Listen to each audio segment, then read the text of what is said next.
GSN is on the road once again, live from Roy Michael Field at North Marion High School. We've got Big Ten football on our hands as the 1-7 Grafton Bearcats take on the 7-1 North Marion Huskies. Week 10 of high school football starts now here on Football Friday. I'm Parker Biller. Thanks for joining us on this Halloween night.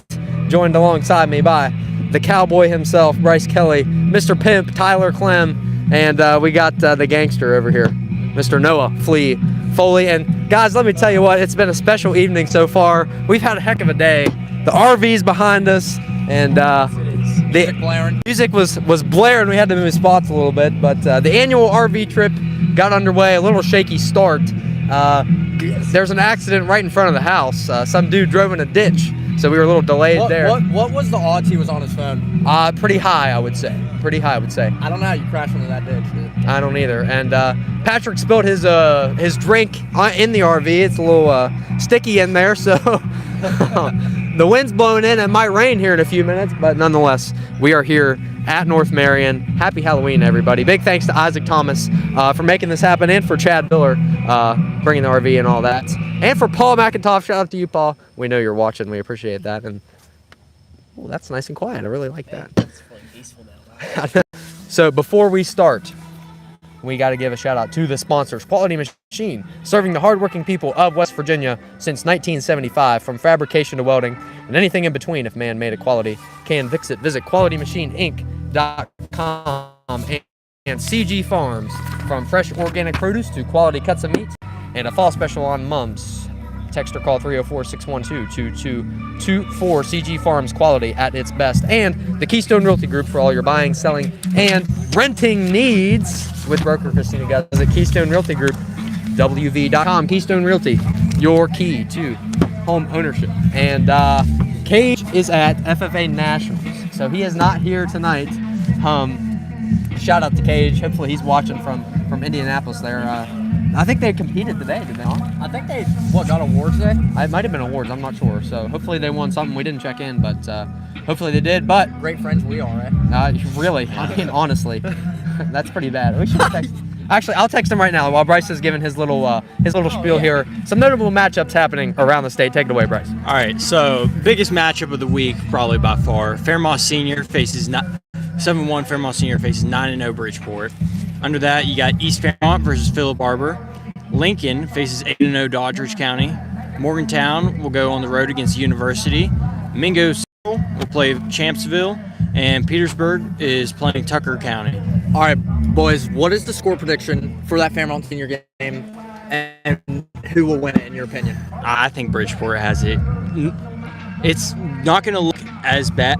I don't know. I think it's going to be a 20-plus game. Okay, I think, I'm with you there. I wasn't agreeing with you in the RV, but the way you just put it, I actually agree with you. It's going to not look like a close game, but I feel like Fairmont Senior will hold their own until the second half, and then Bridgeport, they'll probably get yelled at in the locker room or something. Best team in the state, and then Bridgeport will just take it away from there. What do you think, Tyler? I'm leaning with Bryce here as well. I think it's not going to be close. I think Bridgeport's just been that team, and they just look unstoppable. Even though Senior is very competitive, and they will put up a good fight, I don't think they're going to hold them off for too long. That's my opinion. I think it's going to be closer than you think. I think Senior's going to come in and do a little damage. I think so. Very surprised if I could see something like that. It's going to be tough, but I think they're going to make a little noise. Bridgeport has a pretty good atmosphere. Yeah, they do. Great atmosphere. The atmosphere for Grafton against 1-6 Grafton, now 1-7 Grafton, was insane. Just imagine Fairmont Senior. That game's for a 1 seed in the playoffs, basically. Yeah. So it's going to get bumping in there. It should be an interesting game. And Bridgeport has great food, by the way. I'm just saying. Oh yeah. The had some brisket press box. Tell you what, that's pretty nice. Coach McCarthy, what's up, boy? How are we? Good to see you. We're going to talk about soccer later on in the program. We will talk about soccer. It's a lot of happenings here, and my GSN crew is pretty much all soccer. So we'll have to talk about that. But we got to get into tonight's matchup. I've got 10 pages of stuff we can talk about. Yeah. So we got to get moving here. So North Marion and Grafton. The last time these two teams faced off was in 2021. I believe we were in 8th grade, possibly freshman year. Right here in Rachel, West Virginia. The Huskies came out with a big win, 64-14 over the Bearcats. The Bearcats did go 7-3 that year. So let's talk about the Bearcats' season so far.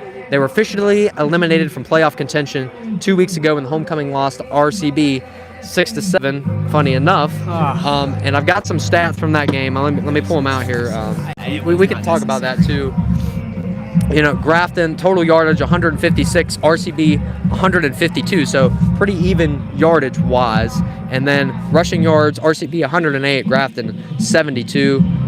Grafton was 22% on third down efficiency. RCB was 27. Chase Kinsey for the Bearcats, 11 for 15 passing wise, 84 yards and a touchdown. And Cole Runner was his highlight for me. He had 15 rushes for 60 yards and 5 catches for 56 yards and a touchdown. And on the defensive side, Braden Boggs, 8 tackles, 6 assists, 1 TFL, and Caden Taylor had an interception in the red zone. So the end of that game was what was most interesting. The Bearcats drive down the field, 2 minutes left to go, score the touchdown, but fail on the 2-point conversion to take the lead in the game. What were your thoughts on the play itself that we decided to run with Rowan Pace? And you know, what were your overall thoughts on that game? Give me a rundown of what you thought. I do believe going for it, because there was a penalty before that caused it to be at the 1. So I agree with the play call to go for it on 2, but I wouldn't introduce a play in such a pivotal spot. I feel like that was a little bit reckless, but overall, or the right idea. But I wouldn't have went with that play for that situation. I can't agree with that. Yeah, just like Tyler said, I agree.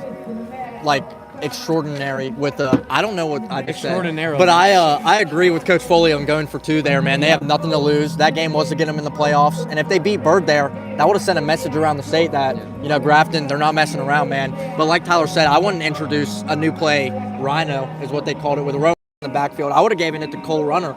Man, he was hot that game. He got him the touchdown, like you said. He had 115 yards that game of our total offense, and I would have given it to us, man. Yeah, and here's the thing: if you go for that play and you get it, it's a or and don't get it. You know, it is what it is right now. That's the art of coaching. Unfortunately, we're 0-2 on those calls because last year we had a heartbreaker against Elkins. Yeah, I respect that's right. So it's a call that you sort of gotta make. You know, you got that opportunity, take the lead, win the game. I feel like you gotta take it. You know, you got to think too. Maybe there were some analytics there that we didn't see that, you know, prompted them to go for the 2-point instead of kicking the field goal. And well, actually, technically, the penalty called on RCB is what prompted us to go. So we're at the 2-yard line, and that's very tempting as a head coach, you know, to get that win and get out of it as soon as you can. So, but in my opinion, and in Coach Foley's opinion, and I'm sure in all of your opinions, this is one of the best defensive games we've seen from the Bearcats.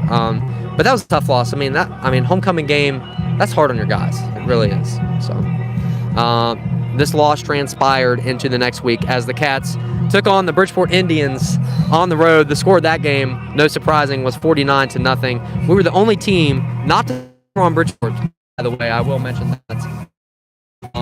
And the JV did come in the second half of that game. So, but here's my question to you guys. Does a loss to a team like Bridgeport really